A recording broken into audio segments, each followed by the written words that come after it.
In the last 12 years, the real estate sector has remained pivotal to Nigeria's economic stability through the provision of jobs and wealth creation. Understanding the value of this sector, the Nigerian British Chamber of Commerce recently expanded the conversation by hosting a forum that discussed the theme Pitching Your Tent post-2023 elections. The chief host of the event and president and chairman of council of the NBCC, Mrs. Bisi Adeyemi, shared the essence of the forum. The major objective of this event is to examine the opportunities, challenges, and indeed the threats in the real estate sector post the elections. The real estate sector continues to show positive GDP growth and has again been identified as one of the sectors to look forward to this year.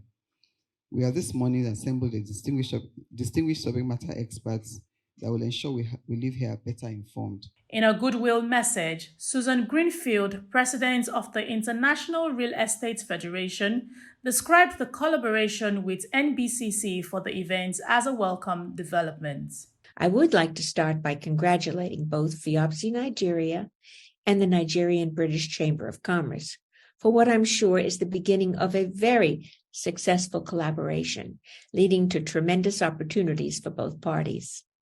I also thank Gladstone Opara, president of FIABCI chapter, Nigeria, and the kind invitation to this audience, and Adeli Adenji, immediate past president, for his excellent coordination ahead of this event. Please also allow me to speak a little bit about FIABCI. Created in 1951 in Paris, FIABCI is a worldwide networking organization for all professionals associated with the real estate industry. These include architects, developers, and constructors, investors, asset and property managers, brokers, and real estate agents, proptech companies, lawyers, notaries, and other experts. Since its creation just after World War II, FIABCI continues to strive for peace and for building a better world through a multidisciplinary exchange, sharing knowledge and best business practices at the national, regional, and international levels. Keynote speaker Dr. Biodun Adedipe, the chief consultant BAA Consult, provided insight into the socio-economic effect of a vibrant real estate sector. Typical real estate sector is systemic in every modern economic system. And the whole idea is that if anything goes wrong with that sector, it immediately affects the economy. And if that sector is also growing and buoyant and given the right position it belongs to, it also helps the economy to grow.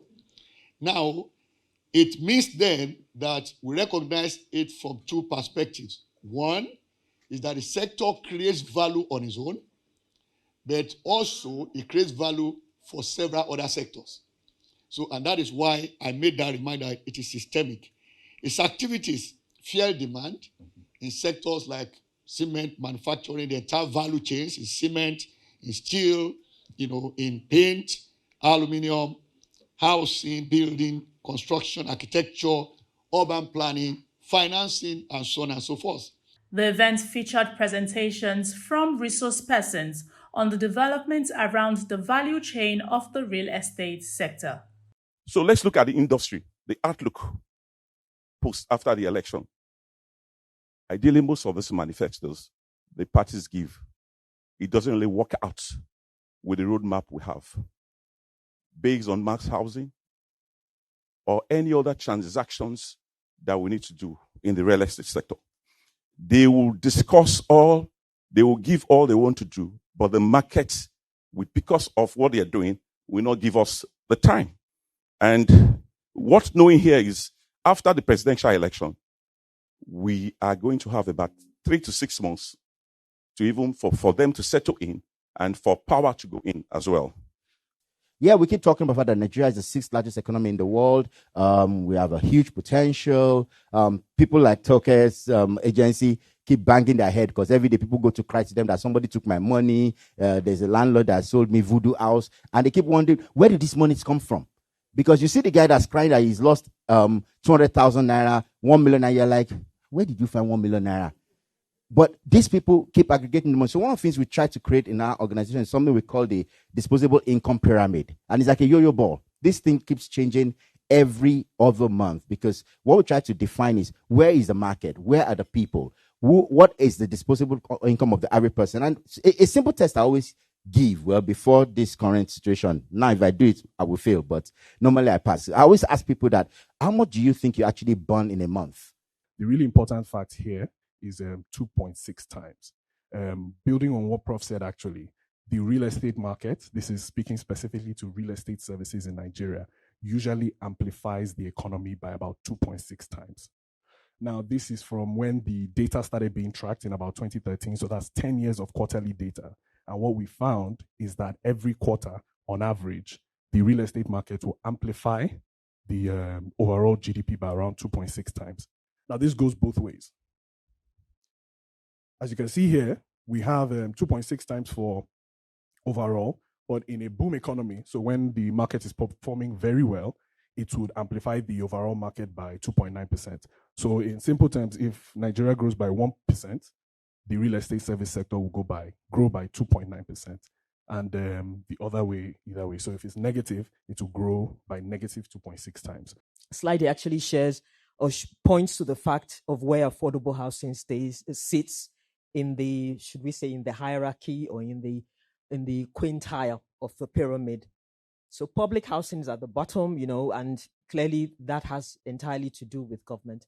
And public sector housing also, in fact, in the supply side, social renting, upgrading, there's specific things with technical assistance, there are grants, we don't have this here, but vouchers as well, that help people who are completely unable to afford housing on their own, market grade housing on their own.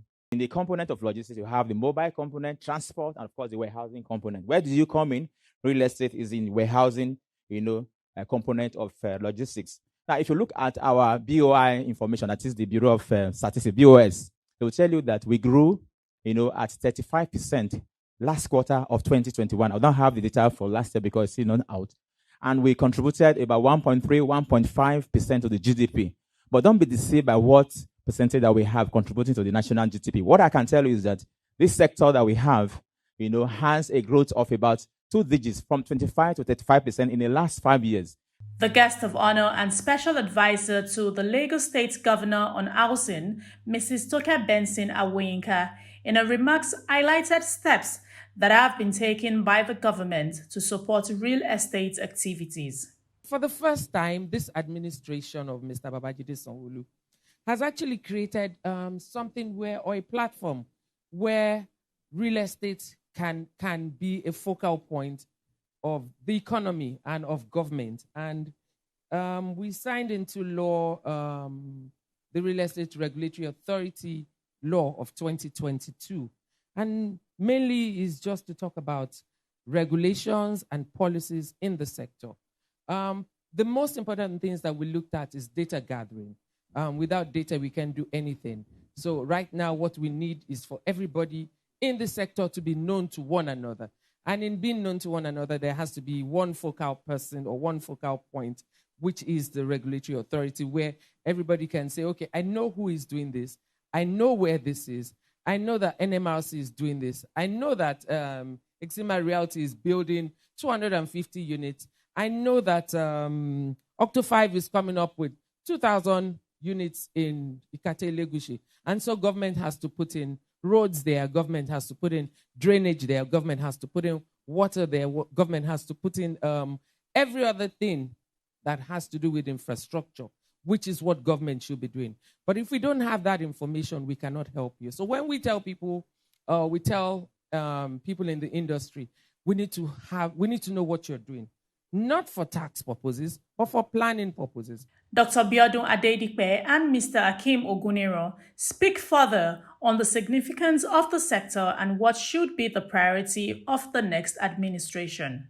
From 5 different perspectives, real estate sector is critical to any economy, and more importantly for Nigeria at this point in time, a very opportune time to talk about the transition we are looking forward to.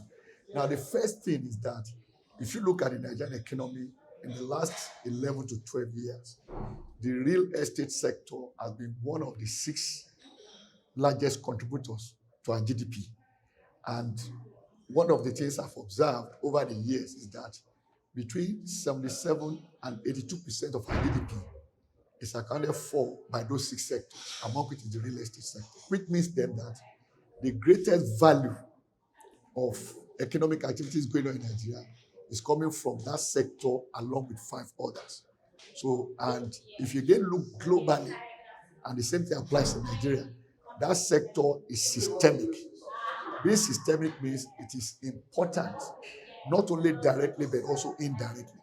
In fact, you should begin to look at it from the perspective of the value happening in that sector itself directly, and then we now bring in construction, and you take construction again to its various elements, the inputs like cement, steel, paint, urban planning, financing, and all the rest of it related to delivery of the product that real estate thrives on.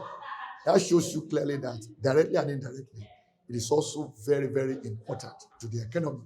Now, beyond that, it is one of the unique sectors that has participants and beneficiaries cutting through the entire strata of the society.